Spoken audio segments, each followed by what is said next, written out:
this is Wilton Town Talks. I'm your host, Lucas. I'm Steve. And we're with our guest here, Howie Zales. So, Howie, how did you get into this field originally? Well, in high school, your guys' age, I needed an elective in, I think it was 11th grade, and what the description of the class was TV production, a trip to NBC studios, a tour of 30 Rock and NBC, and to watch a TV show being taped. I'm like, well, that's an easy A, right? What could be wrong with that? And I loved sports at the time. I wanted to play professional baseball, and I knew I needed a backup, a backup plan. So, I figured what could go wrong. It's interesting that you went from touring NBC to actually working there. Could you tell us a little bit about that? Like, what was that experience like? Well, I worked for NBC Sports for 25 years. I never worked at 30 Rock or in New York City. I always worked on the road. So I did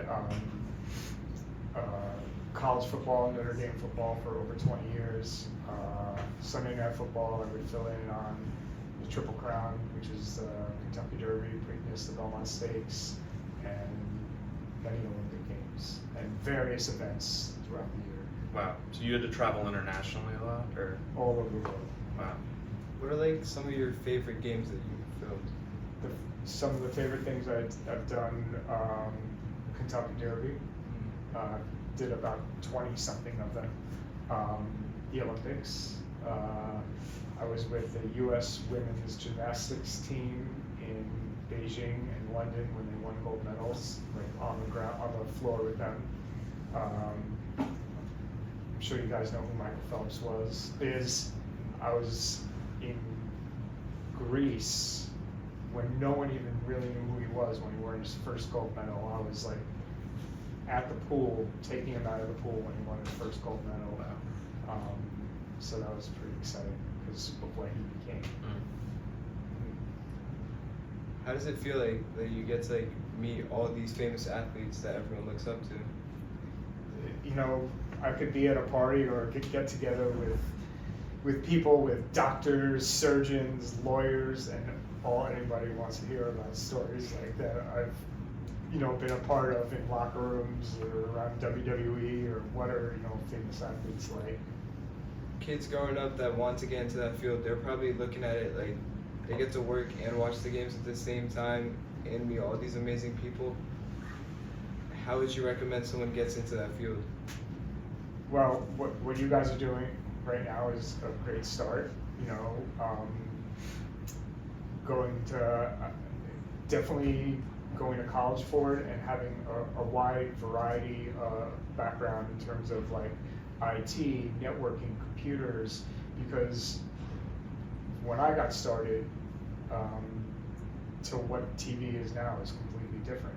So having a really good background of computers, networking, AWS, which is Amazon Web Services, and how you can remotely do television is where it's at now, and God only knows where it's going to be.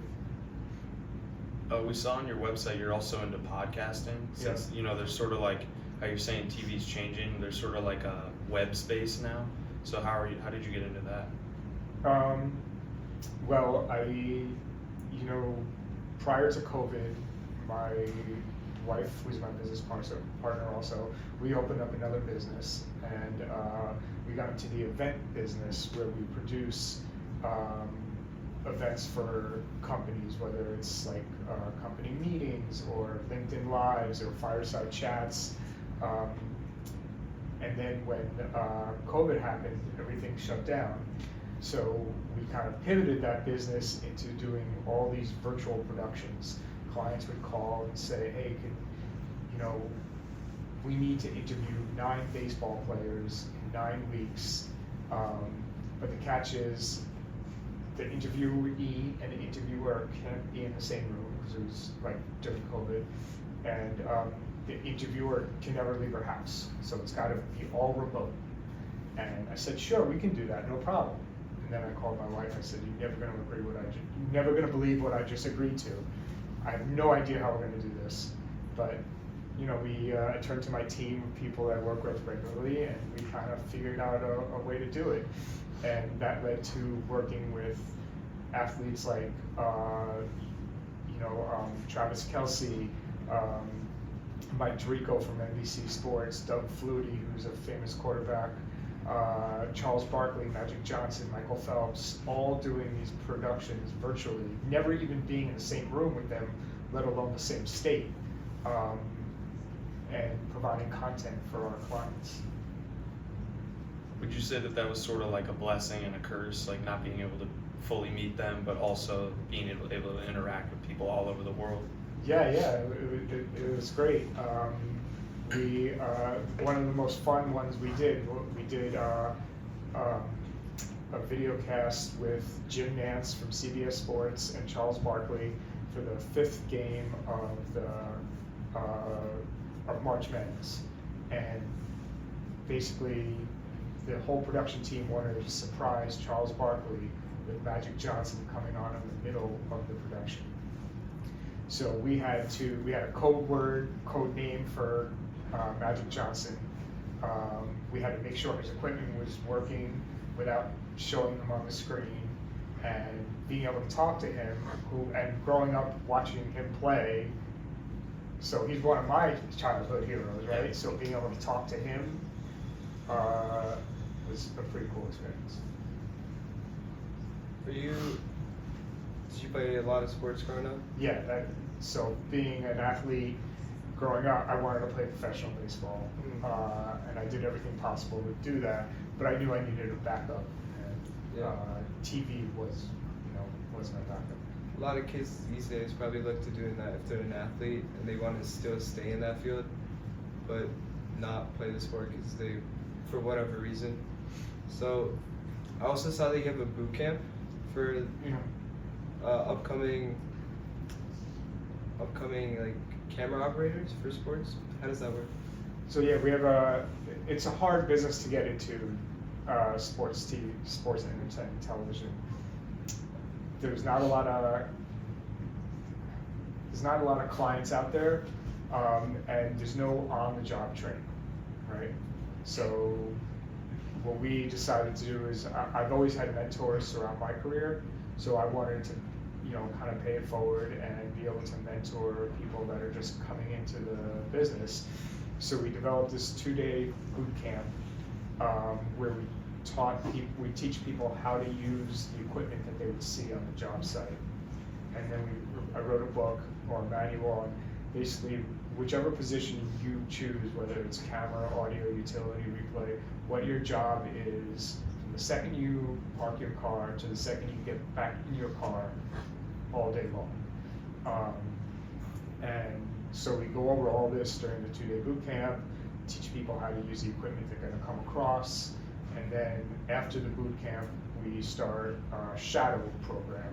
So it's kind of like an intern, but we call it shadow, where you work with professionals on a daily or weekly basis, and we keep doing that until we feel that you're able to work on your own. You were saying like the second you leave the car until the second you come back, you're working. Would you say it's like a physically kind of rigorous, physically, mentally tiring job, or? What I meant by that was like what your responsibilities are from the second you leave your car to the second you get back in your car. But yeah, camera operator on a football game is probably one of the most rigorous jobs there could be, because a football game is 3 hours long, right?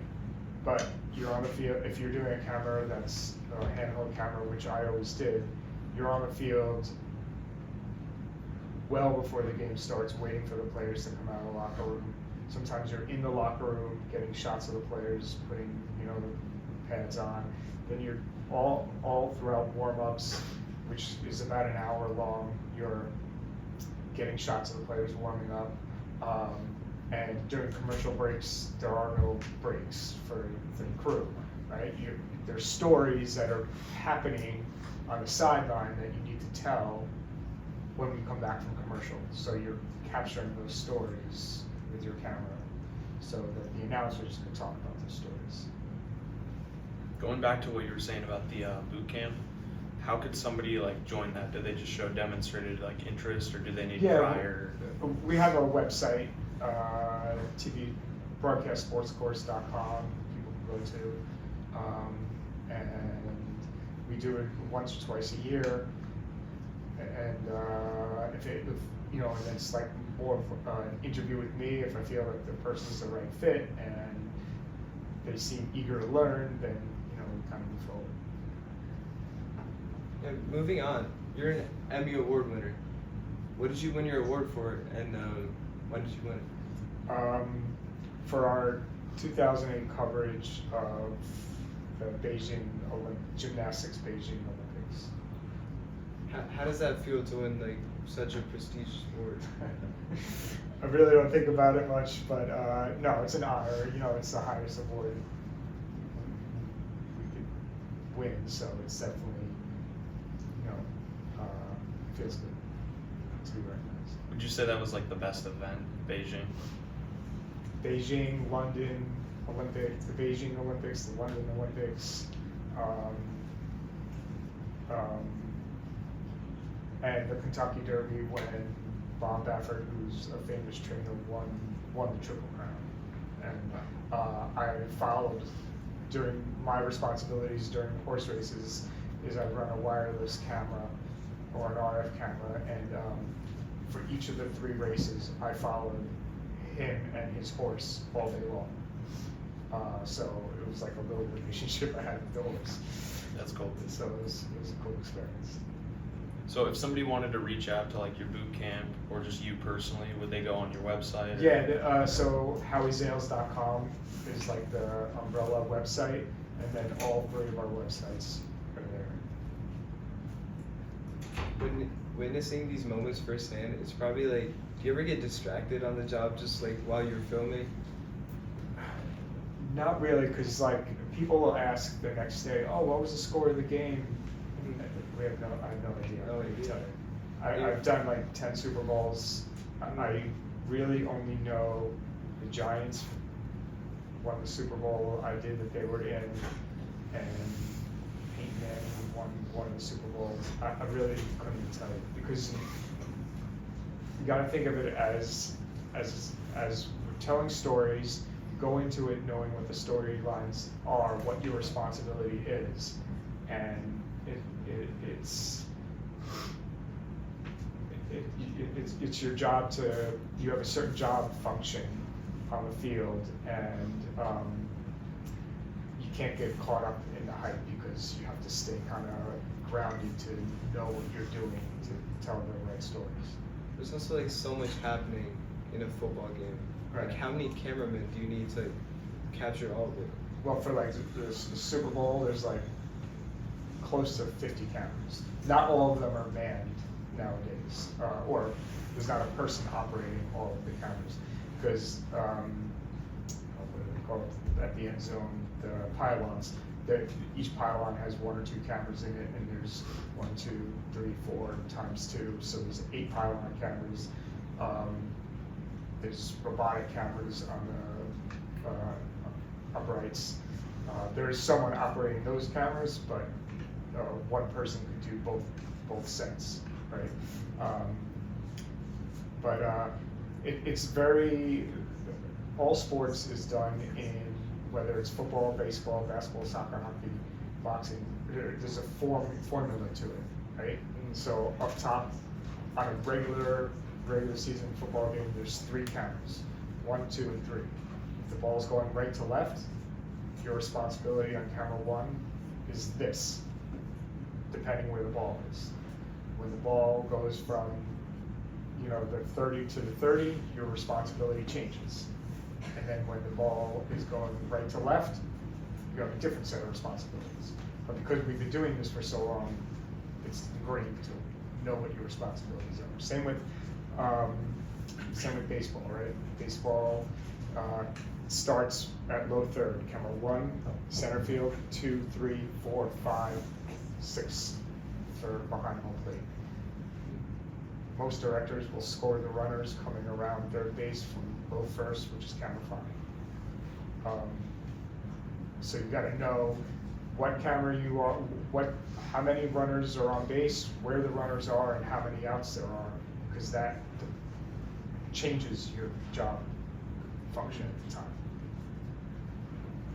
Alright, so like to wrap things up now, what's like one piece of advice you'd give someone in high school that wants to kind of like follow their dreams or pursue the career you're in? Good question. You know, it's a difficult field to get into, but don't give up. Always show the drive and the passion for it. Never say no at the beginning to taking work. And if a camera operator is what you want to do, but you get hired as a utility, always ask questions. Bring your lunch and pick up the camera during lunch break to play around with it. Always ask questions, and the day you think you know everything is the day you stop learning, and you won't get hired again. That's really good. Show up with a good attitude. So this was Wilton Town Talks with our host Hasib Kumala. And Lucas, and our guest Howie. Thank you. Thank you.